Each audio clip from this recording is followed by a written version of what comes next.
غار ہرا اور غار سور کی زیارت کے لیے جانے والے مسلمانوں کی ایسی حرکت جس سے مقدس مقامات کی بے حرمتی ہو رہی ہے، سعودی حکام نے سخت ایکشن لینے کا اعلان کر دیا ہے۔ سعودی عرب دنیا بھر کے مسلمانوں کے لیے مقدس ترین مقام ہے۔ ہر سال یہاں حج اور عمرہ کی غرض سے 1 کروڑ سے زائد فرزندان توحید تشریف لاتے ہیں۔ یہ زائرین جہاں خانہ کعبہ اور مسجد نبوی میں قیام کرتے ہیں، وہاں وہ اللہ کی خوشنودی اور ایمان کے فیوز و برکات سمیٹتے ہیں۔ وہاں یہ مذہب اسلام سے متعلق کئی دیگر مقامات کی زیارت بھی کرتے ہیں۔ ایسے ہی 2 مقامات غار سور اور غار ہرا ہیں جو مکہ معظمہ میں واقع ہیں۔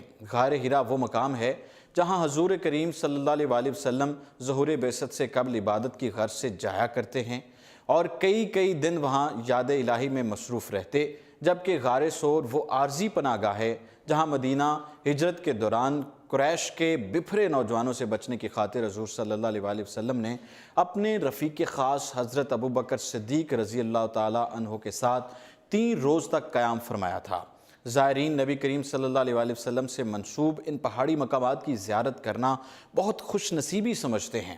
تاہم سعودی سیاحت اور قومی ورثہ کی جانب سے بتایا گیا ہے کہ بہت سے زائرین بے دھیانی میں ان مقامات پر کوڑا کرکٹ پھینک دیتے ہیں اور یہاں کی چٹانوں پر مختلف عبارتیں بھی تحریر کرتے ہیں، جس سے ان انتہائی تاریخی اور مذہبی نوعیت کے حامل مقامات کا تقدس مجروح ہو جاتا ہے۔ سیاحت و قومی ورثہ بورڈ کے سربراہ ڈاکٹر حشام مدنی کی جانب سے زائرین سے اپیل کی گئی ہے کہ وہ اپنی زیارت کے دوران ان مقامات کی تقدس کو ملوث خاطر رکھیں، یہاں پر کچرا پھینک کر اور مختلف تحریریں درج کر کے اس کی حرمتی کے مرتکب نہ ہوں۔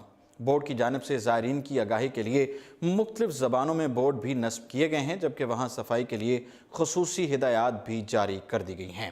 واضح ہے کہ غار سور مکہ معظمہ کی دائیں جانب 3 میل کے فاصلے پر سور پہاڑ میں واقع ہے۔ رسول صلی اللہ علیہ وسلم نے مکہ معظمہ سے مدینہ منورہ ہجرت کی 2-3 دن تک یہاں تک قیام کیا۔ قرآن میں ہجرت کا بیان کرتے ہوئے جس غار کا ذکر کیا گیا ہے وہ یہی ہے۔ آپ صلی اللہ علیہ وسلم کے ساتھ جناب حضرت ابوبکر صدیق بھی تھے، اسی لیے انہیں یار غار کہتے ہیں۔ اس غار کا دہانہ اتنا تنگ ہے کہ لیٹ کر بمشکل انسان اس میں داخل ہو سکتا ہے۔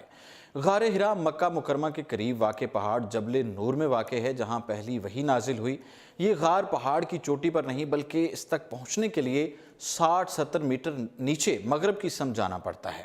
غار کا رخ ایسا ہے کہ سارے دن میں سورج اندر نہیں جھانک سکتا۔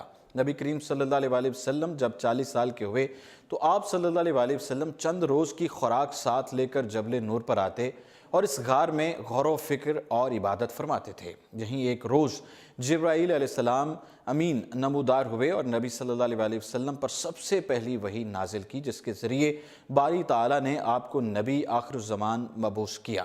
مسلمان جب عمرہ اور حج کے لیے مکہ جاتے ہیں تو وہ غار ہرا اور غار سور کی زیارت بھی کرتے ہیں، تاہم ان کی غفلت اور کوتاہی سے ان مقدس مقامات پر گندگی پھیل جاتی ہے، جس پر سعودی حکام سخت کارروائی کا بھی اعلان کر چکے ہیں۔ فی الوقت اتنا ہی اور آپ دیکھتے رہیے اردو پوائنٹ۔